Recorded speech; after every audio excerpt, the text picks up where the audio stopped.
Napoleon Bonaparte was not just a general. He was a force of nature. Born on the island of Corsica, he rose from obscurity to become Emperor of France, reshaping Europe through sheer will, strategy, and relentless ambition. By 1814, however, his empire had collapsed. Coalition forces marched into Paris. Napoleon was forced to abdicate and was exiled to the island of Elba. For most men, that would have been the end. But not Napoleon.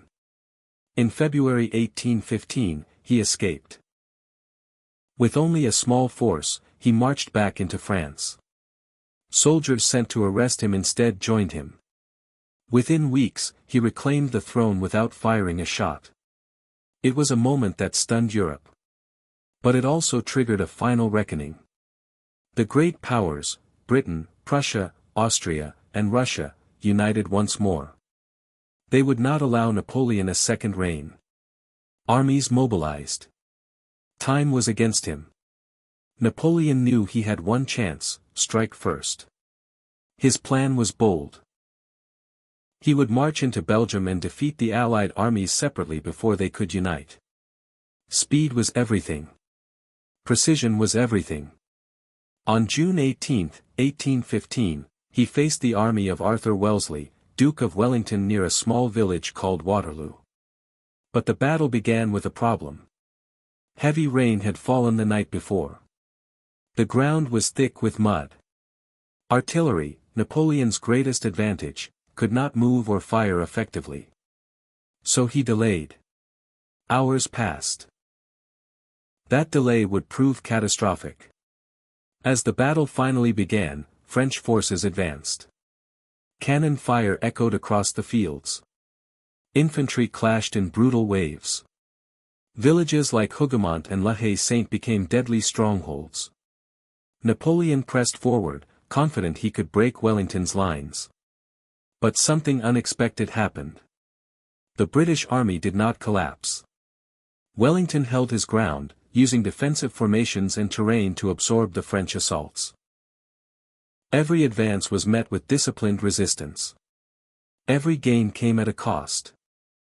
Meanwhile, in the distance, another army was approaching. Napoleon had expected the Prussians to be delayed. He was wrong. Led by Gebhard Leberecht von Blücher, Prussian forces were marching toward the battlefield. Napoleon now faced a nightmare, a two-front battle. Still, he pushed forward. In the late afternoon, he ordered one final, decisive attack: the Imperial Guard. These were his most elite troops. They had never been defeated. They advanced through smoke and chaos, drums beating, banners raised. This was the moment. If they broke through, the battle was his. But as they climbed the ridge, British forces rose from behind it and unleashed devastating volleys. The Guard faltered. Then, they retreated. For the first time in history, the Imperial Guard was breaking. And with them, so did the French army. Panic spread. Lines collapsed. Soldiers fled. Napoleon's final gamble had failed. By nightfall, the battlefield belonged to the Allies. The man who once ruled Europe now faced the end. Within days, Napoleon abdicated again. This time, there would be no return. He was exiled to the remote island of St. Helena, where he would die in 1821. The Battle of Waterloo did more than end a career. It ended an era. But Waterloo was not just about one man. Across the battlefield, others faced moments just as defining, decisions made under pressure, where hesitation could mean defeat. Arthur Wellesley, the Duke of Wellington, was not a man of theatrics. He was disciplined, precise, and known for his calm under pressure. Unlike Napoleon, Wellington did not rely on bold gambles. He relied on control. At Waterloo, his task was simple, and nearly impossible. Hold the line. His army was a mix of British troops, Dutch forces, and German allies. Many were inexperienced. Some had never faced Napoleon before. And yet, They would have to withstand one of the most formidable armies in Europe. Wellington chose his ground carefully. He positioned his troops behind a ridge, hiding them from direct artillery fire. It was a subtle decision, but crucial. When the battle began, French cannons thundered across the field. But much of their fire passed overhead, missing the troops concealed behind the slope. Wellington had bought time. Still, the pressure was relentless. French assaults targeted key positions. At Hougoumont, fighting raged for hours. The walls shook with cannon fire. The air filled with smoke and splintered wood. At La Haye-Sainte, defenders fought desperately as ammunition ran low. Wellington moved constantly, reinforcing weak points, issuing orders, maintaining control. But the strain was visible. At one point, he reportedly muttered, "I wish it to be night, or the Prussians to come." He knew what was coming. Without reinforcements, his army would eventually break. And then, in the distance, movement. The Prussians were arriving. Blücher's forces began engaging the French right flank, forcing Napoleon to divert troops. The pressure shifted. Wellington saw his moment. As the Imperial Guard advanced, he gave the order. His troops rose from behind the ridge, revealing themselves at the last possible second. A devastating volley followed.